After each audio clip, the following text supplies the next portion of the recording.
you doing, Abdul? How are you today? I'm very, very good. How about you? Not too bad, not too bad.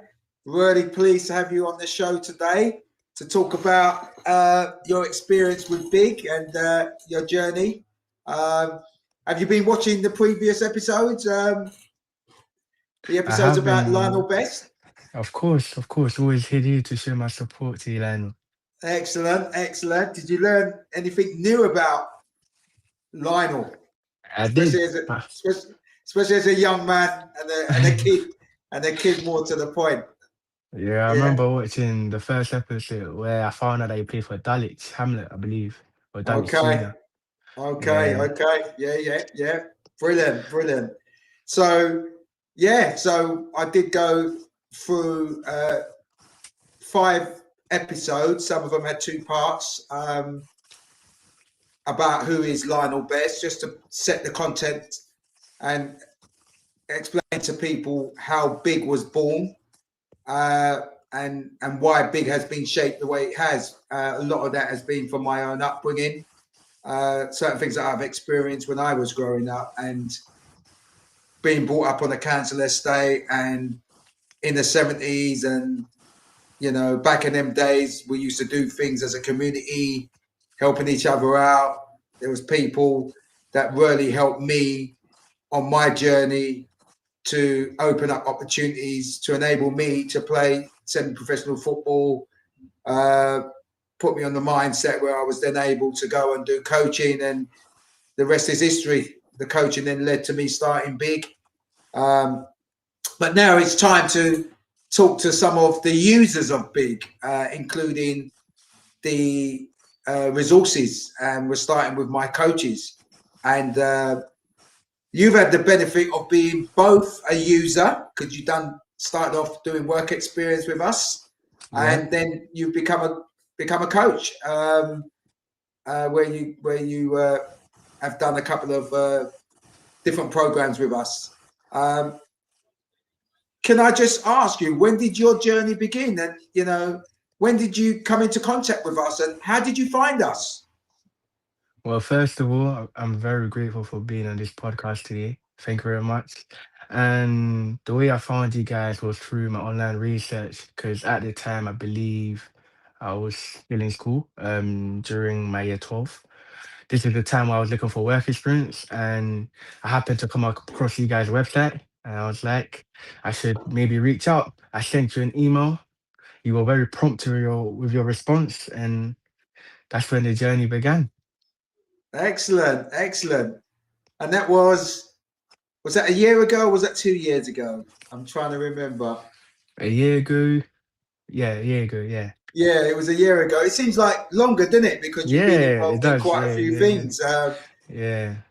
And can you share some of your journey? I mean, I remember before you share your journey, I remember, for us, work experiences is something that we are passionate about, doing, providing an opportunity and the platform for youngsters to be able to develop those transferable skills in a real, I call it, work setting.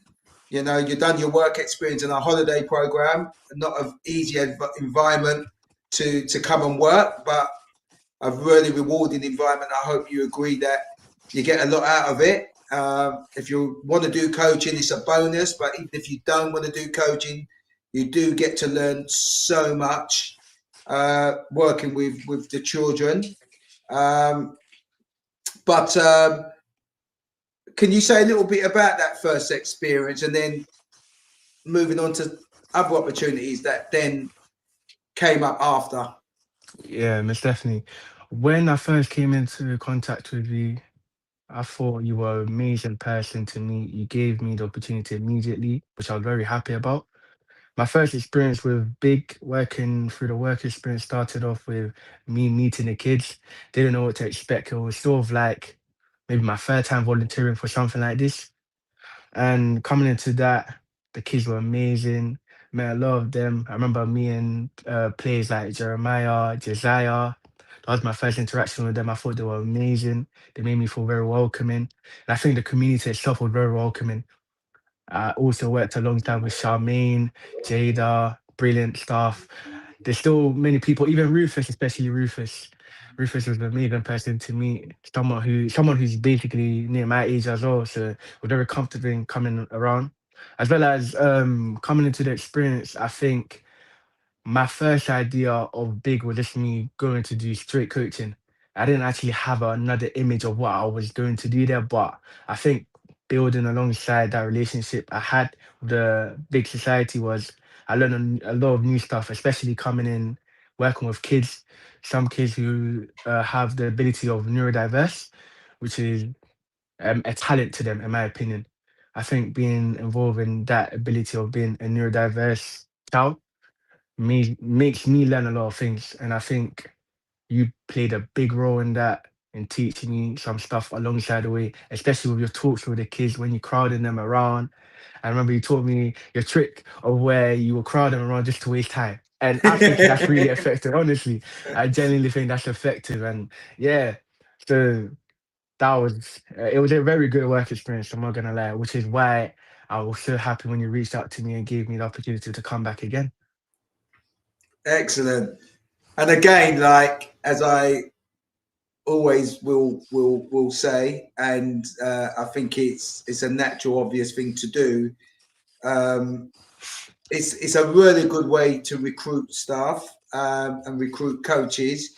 Obviously, you know, when we do our work experience program, you're not going to get everybody that is going to gravitate to coaching, or you're not going to get everybody that's going to be ready to make that step. But I remember seeing yourself after that first outing, and you were impressed. You left an impression, and there are coaches and people that do leave an impression that makes me think, okay, maybe this is one that you can train up a little bit and bring into the workforce. I'm a great believer of recruiting as many young coaches as possible. We serve young people, and we need a lot of young coaches to represent the organisation, to be the face of BiG for the youngsters to aspire to. They tend to gravitate to the youngsters, to you young coaches, very, very well. Sometimes too well, where they want to cross boundaries. But it was really important to always be aware of when you see coaches that have a little bit about them that you can eventually bring into the workforce. And I remember seeing you, and I thought to myself, he's not bad. I like the way he carries himself. I like the way he communicates with the kids. He's got a very inviting spirit, which I think is important for kids to feel and sense. And kids know who they like and who they don't. Kids know who they can get on with and who they can't. And they normally go by spirit. And you can tell by how kids are gravitated to you that you was very good at sort of like being around kids, etc. But also your passion and your interest in coaching, to me, was a no-brainer. It was time to sort of, ask you if you wanted to come and get involved, try and develop a little bit more, and come and get yourself be part of the team. And if I can remember rightly, sometimes I see people and I think they're instantly ready. Sometimes I think like some people have got potential and they may need maybe another work experience opportunity. Sometimes I call it advanced work experience, where we, think about giving them some expenses as well. And I thought that you was in that category. Can you remember your first work experience? Then where did your journey go from then? Because I can recall that you've had a few positions where you've been staff at BiG, and can you remember? Would you like to talk about some of those I believe it opportunities? started, sorry to disturb you. I believe it started last year, December 2025. It was the winter break, I believe. Yeah, that was when I first reached out to you, and yeah, that's when it all began. The first experience, as I previously mentioned, was amazing. Honestly, it wasn't what I expected because I just expected to do a lot of coaching, but it was more of a thing where I was being a leader to the kids, and especially me being a young age. I think it taught me a lot of stuff about adulthood. And I think with the kids, they've also taught me a lot of stuff about how careful I should be, especially when speaking to them, because they may see me as someone who's young as well, but also there's a way to communicate with kids. That's one thing I learned, especially. And I think that took me to another level where I need to sort of understand the type of people I'm around, but also the type of environment I'm working in as well. And another thing was probably, I think, the community again. I think the community had a big impact on me. When I say community, I mean definitely big, especially you, because you were observing me, and you being my supervisor has definitely led me to become a better coach. So you're right. It started in winter 2024, I think, Yep, not yep, yep, yep, 2025. Well, yep, it yep. spilled across because we done January, Yeah, didn't we? yeah, yeah, January, yeah, yeah.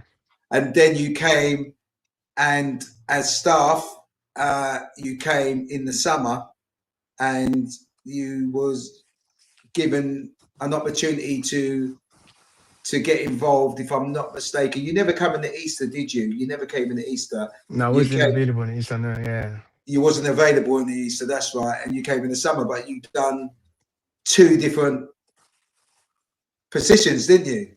Yeah, I did, You I did, I done. did. You want to say a little bit about the two different positions that you came and did, because they were, and talk about the difference of, they were different. They were different positions, wasn't they? Different. I don't Yeah, want yeah, to yeah, use yeah.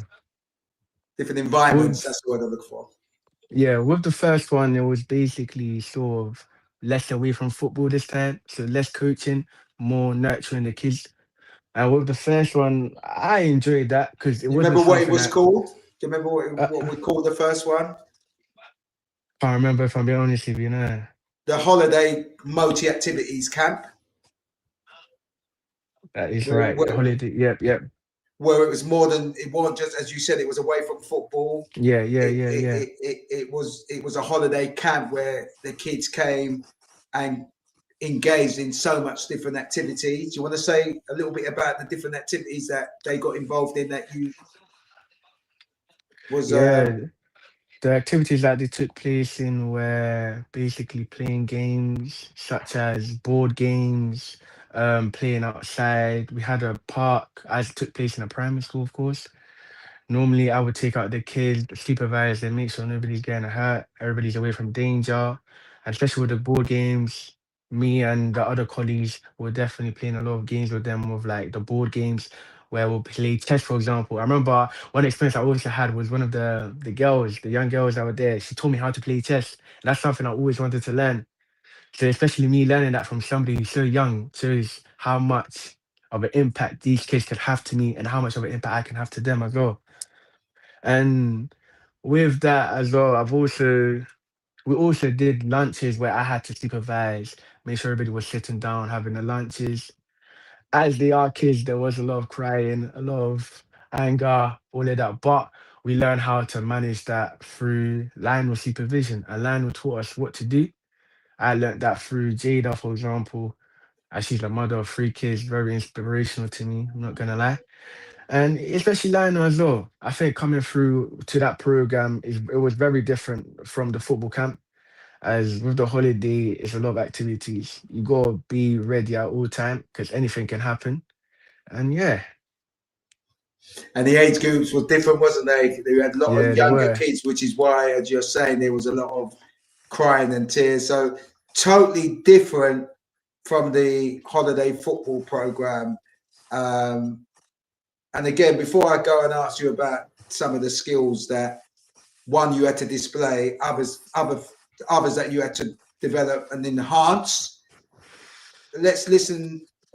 Let's start with that. Actually, let's start with that. What what kind of skills did you have to, you know, make I sure that you think exercise and enhance at that particular program with the audience that you?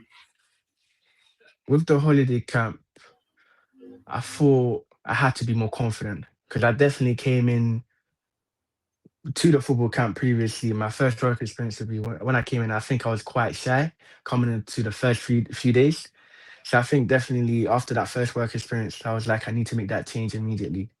As soon as you gave me that invite to go to do the holiday camp, which involved a lot of multi activities, I was like, I wanted to make myself come across differently to the kids as that confident activity leader or somebody who they can see report any issues or anything that I could do to help them. I think that was one thing I definitely learned to improve my confidence in terms of speaking in a way better manner where they can understand me rather than just speaking like I'm speaking to somebody like my friend, for example. I sort of like spoke in a way of like, how do I wear this? A babyish way, if that makes sense to you. So like, oh, you okay? How you doing? You know, stuff like that, for example. But I think Yeah. that was a very valuable insight that I learned, if I'm being honest with you. Hmm. I think you was more nurturing, which I think we have set our foundation, and I do see the next 5 years being very, very fruitful for Big. I do think we will be in a position where we would have grown. We would be delivering more programs. We possibly um, would have achieved our ambition of having a football um, team or teams, because it makes sense. Like my thinking now is, you know, I'm very big on developing football players. Uh, and it's just makes sense that if you're going to develop football players for your own development programs, seeing it through and helping them understand it in a more game related environment in matches and managing their whole journey in in a more competitive environment through clubs. So I do, you know, I've had quite a few people speak to me that has really made me think that, yeah, it's a no-brainer. You should be doing that. So I really do think we will be doing that. I do think we will be having a lot of support from key players. I think a lot of people will start really understanding uh, what Big's about and really want to support Big. I think there's a lot of supporters out there just waiting to meet us. A lot of people don't know who that we exist at the moment. There are a lot of good people out there and all individuals as well as establishments that like supporting good causes. We are a non-for-profit, so there's only a certain amount of money that we can make from a profit making point of view because we want to serve our community. Um, and our aim and our goal is to work with partners who share the same vision as ourselves to help us achieve great things. But I think the biggest one is now moving more into an influencing sort of organization where we will be trying to help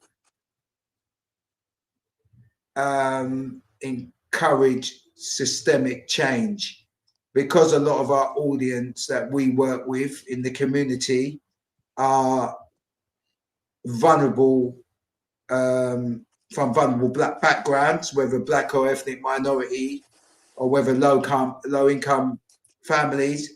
You know, there's a lot of systemic reasons why there's a barrier and challenges for our community. And I do see us being the voice of our community amongst decision makers and key players that could help change policies and things. And I do see us in the next 5 years starting to get our voice out, starting to get a lot of views from our community and young people, and taking that into a stage where our young people's voices and our community voices can be heard, with the aim of helping make changes for the better for our community. And that's a really big one that I do see us achieving in the next 5 years. And it's part of our theory of change, which is our theory of change model, what we want to achieve and what we see, and what all our programs is aimed at sort of trying to achieve, if that makes sense. Makes sense. Is that an establishment that you would love to be part of and working full time in some shape or form? Most definitely, it's something I'm definitely interested in, as I've already previously worked with you guys. I'm happy with the work you guys do, and it's something I'm also passionate about. And I hope to make an organization like yourself one day in the future, hopefully. Excellent, excellent. Okay, well that's been brilliant. And our producer in the background, Aaron. Yeah, it's been a fruitful conversation there, Aaron. Wow, wonderful conversation, Abdul. You're a wonderful young man. I really enjoyed listening to all that, and I wouldn't mind having you on one of my podcasts. So I'll probably exchange details because I like that. That was great. Thank you very much. Lionel, as always, man. Do you know what I mean? Great conversation with you and Abdul. And yeah, to everyone else, I hope you enjoyed that conversation. If you do like what you just listened to, please consider subscribing to Aaron Media Central and, of course, Besty's Inspirational Guidance. And that will be it from us today. Thank you, guys. Thank you, Aaron. Thank you, Abdul. Thank you.